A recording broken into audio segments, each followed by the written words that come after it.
প্রিয় চিকিৎসকবৃন্দ, আসসালামু আলাইকুম। সিনাপস মেডিকেল একাডেমি আয়োজিত inside LTQs strategy behind the batch আজকের এই সেশনটিতে আপনাদের সবাইকে স্বাগত জানাচ্ছি। আমি ডাক্তার মোহাম্মদ সিরাজুল মনোয়ার আশফাক, এমডি ফেইজে কার্ডিওলজি, এনআইসিভিটি।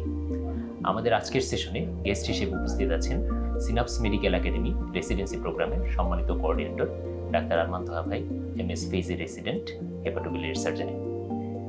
আসসালামু আলাইকুম ভাই, কেমন আছেন? ওয়ালাইকুম আসসালাম ভাই, আলহামদুলিল্লাহ ভালো আছি। আপনি ভালো আছেন? আলহামদুলিল্লাহ। ভাইয়ের কাছে আমাদের প্রথম প্রশ্ন, রেসিডেন্সি পরীক্ষায় ট্রাম্প কার্ড কোনটি, এই বিষয়ে যদি একটু বিস্তারিত বলতেন। ধন্যবাদ আশফাক ভাইকে। রেসিডেন্সি পরীক্ষার যদি আমাকে বলা হয় একটা ট্রাম্প কার্ড, সেটা আমি বলবো প্রিভিয়াস ইয়ারের কোশ্চেন সলভ করা। আচ্ছা, তো আপনার কাছে আসলে আমার জিজ্ঞাসা, আমাদের সম্মানিত চিকিৎসক যারা আছেন তাদেরও জিজ্ঞাসা, কেন আপনি প্রিভিয়াস ইয়ারের কোয়েশ্চেন সলভকে ট্রাম্প কার্ড বলছেন, এটা যদি বিস্তারিত বলেন। সেটার জন্য আমরা হচ্ছে যে কি ডাটা অ্যানালাইসিস করলে আমরা এটা বুঝতে পারবো। সিনাপস মেডিকেল একাডেমি প্রত্যেক বছর রেসিডেন্সি পরীক্ষার শেষে এই ডাটাগুলো অ্যানালাইসিস করে থাকে।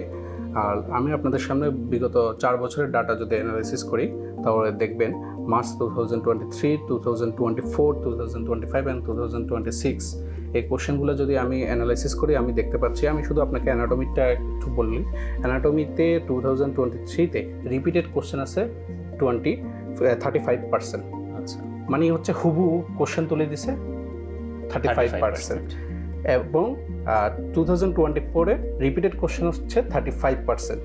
আচ্ছা, এবং 2026-এ রিপিটেড কোশ্চেন আছে 32%। আচ্ছা আচ্ছা, হুবু কোশ্চেন তুলে দিয়েছে। আর শুধু স্টেমগুলো চেঞ্জ করছে, বা হচ্ছে ওই টপিক্সের কমন কোশ্চেন আমরা যেটা বলি, দেখা যাচ্ছে আমার ওই টপিক থেকে কোশ্চেনগুলো দিয়েছে। এরকম কোশ্চেন হচ্ছে 41% 2023-তে, 2024-এ 42.5%, 2025-এ 41%, 2026-এ 52.5%। তার মানে সিগনিফিকেন্ট। আপনি দেখেন প্রায় 80%-এর মতো। আপনি যদি সব কিছু হিসেব করেন, অ্যানাটমিতে প্রায় 80%-এর মতো আপনি প্রিভিয়াস ইয়ারের কোশ্চেন যদি ভালোভাবে সলভ করেন এবং ওই টপিক্সটা ভালোভাবে পড়েন, তাহলে দেখবেন আপনার 80% কমন পড়ছে। আর নিউ কোশ্চেন, আমি আপনাকে অ্যানাটমি নিউ কোশ্চেন 2023-তে 12.5%, 24-এ 12.5% এবং 24-এ মার্চ 2025-এ 22.5%, 26-এ সেটা হচ্ছে 20%। তার মানে আপনি দেখতে পাচ্ছেন প্রায় হচ্ছে যে কি শুধু নতুন কোশ্চেন 20% আসতেছে। যদি আপনি প্রিভিয়াস ইয়ারের কোশ্চেনগুলো ভালোভাবে পড়েন, তাহলে আপনি প্রায় 80% কোশ্চেন আনসার করা সম্ভব হচ্ছে। এটা শুধু অ্যানাটমির ক্ষেত্রে না, ফিজিওলজির ক্ষেত্রে রিপিটেড কোশ্চেনগুলো আরও বাড়তেছে। রিপিটেড কোশ্চেন হচ্ছে ফিজিওলজিতে 49% 2023, 2024-এ 35%, 2025-এ 37% এবং 2025-এ 36%। বেশ সিগনিফিকেন্ট। হ্যাঁ, এবং হচ্ছে যে কি কমন কোশ্চেন দেখেন 37%, 45%, 38% এবং হচ্ছে 43%। শুধু নতুন কোশ্চেন আসছে 13%, 20%, 18%, 22%। এরকম করে প্যাথোলজি, মাইক্রোবায়োলজি, ফার্মাকোলজি এগুলোতে রিপিটেড কোশ্চেন এবং একই টপিক্স থেকে কোশ্চেন হারটা আরও বেশি। এখানে শুধু নিউ কোশ্চেন আসছে। আমি যদি প্যাথোলজির কথা বলি, প্যাথোলজিতে নিউ কোশ্চেন 2022-তে 18%, 2023-তে 4-এ 15%, 5-এ 17% এবং 6-এ 15%। তার মানে এখানে প্রায় 85% কোশ্চেনে আপনার প্রিভিয়াস ইয়ারে কোশ্চেন সলভ করলে হয়ে যাচ্ছে। এবং এটা মাইক্রো এবং ফার্মার ক্ষেত্রে আরও বেশি। মাইক্রোর ক্ষেত্রে নিউ কোশ্চেন আসছে শুধু 10%। তার মানে আপনি বুঝতেছেন আপনার প্রিভিয়াস ইয়ার কোশ্চেন সলভ করলে প্রায় 90% টপিক আসলে কভার হয়ে যাচ্ছে। রেসিডেন্সিতে আসলে যারা প্রিভিয়াস ইয়ারের কোশ্চেনগুলো ভুল করে না, আমাদের অনেকগুলোতে কনফিউশন থাকে, যে কনফিউজড হই আমরা হচ্ছে যে কি এই কোশ্চেনের আনসার কোনটা, বা আনসারটা আমার মনে থাকতে পারে না ভালোভাবে রিভিশনের অভাবে। আপনি যদি এটা বাদ দিতে পারেন, আপনি যদি প্রিভিয়াস ইয়ারের কোশ্চেনগুলো ভালোভাবে পড়তে পারেন, টপিক্সটা ভালোভাবে পড়তে পারেন, ওইখান থেকে ভুল না হয়, আপনি যে সাবজেক্টেই চান ইনশাল্লাহ চান্স হবেই। আর অবশ্যই সৃষ্টিকর্তার ইচ্ছা থাকতে হবে।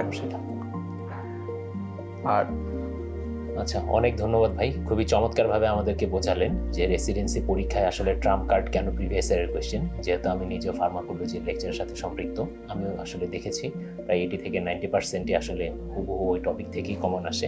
স্টেমটা একটু সামান্য এদিক ওদিক চেঞ্জ করে দিয়ে হুবহু আগের বছর কোয়েশ্চেন থেকে আসলে কমন আসে। তো আপনার কথা থেকে জিনিসটা আর একটু ক্লিয়ার হলো, আরও পরিষ্কার হলো।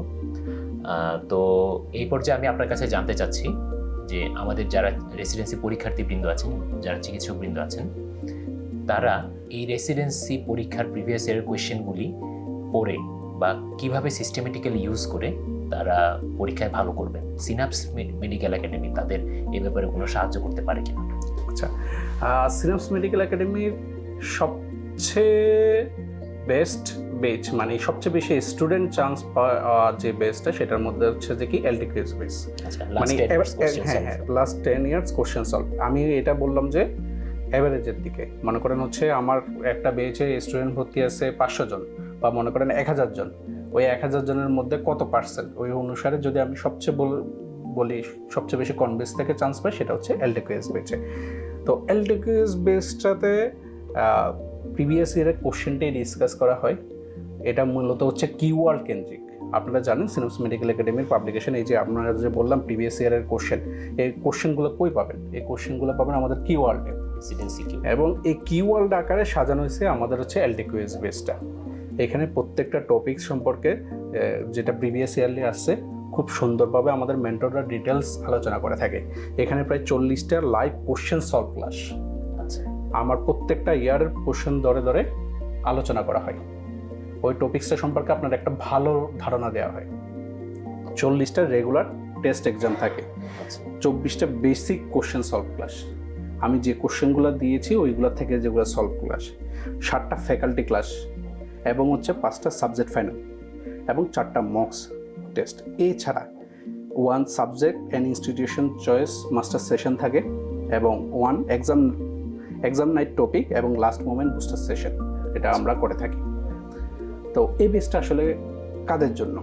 এই বেসটা আসলে হচ্ছে যাদের একবার পড়া হয়ে গিয়েছে, বা হচ্ছে মোটামুটি সবার তো পড়া শেষ হবে না, কখনোই শেষ হবে না, এটা আমি আপনার মোটামুটি একটা দক্ষ লাগছে, এটা আসলে তাদের জন্য। আপনি যদি একবারে নতুন, আপনি আজকে প্রথম পড়াশোনা শুরু করলেন, আপনি এলটিকিউএস বেচে ভর্তি হবেন, এটা হলে আপনি পারবেন না। এটা বা আপনি একটা কাজ করতে পারবেন যে হচ্ছে শেষ মুহূর্তে এলটিকিউএস বেচে, যে সময় আপনার প্রায় পড়া শেষ, আপনি জুলাই আগস্টের দিকে এলটিকিউএস বেচে ওই সময় হচ্ছে ভর্তি হতে পারেন।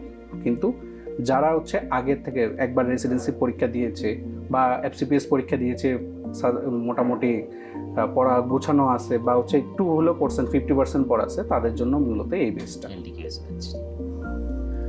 তো ভাইয়া অনেক ধন্যবাদ, খুবই চমৎকারভাবে সিনাপস মেডিকেল একাডেমির আমাদের একটা ফ্ল্যাগশিপ ব্যাচ এলটিকিউএস ব্যাচ সম্পর্কে খুব চমৎকারভাবে ডিসকাস করলেন। তো আমাদের আজকের সেশনটা মোটামুটি এখানেই শেষ। আমরা সিনাপস মেডিকেল একাডেমি রেসিডেন্সি প্রোগ্রামের পক্ষ থেকে নিয়মিত বিভিন্ন solve session, concept clearing session সহ আপনাদের যে কোনো জিজ্ঞাসিত বিষয় নিয়ে আমরা প্রায় আলোচনা করব। তো ভাইয়াকে আবার অসংখ্য ধন্যবাদ জানাচ্ছি, এবং সিনাপস মেডিকেল একাডেমিতে সবাইকে আমন্ত্রণ জানিয়ে আজকের সেশনটি এখানে শেষ করছি। আসসালামু আলাইকুম।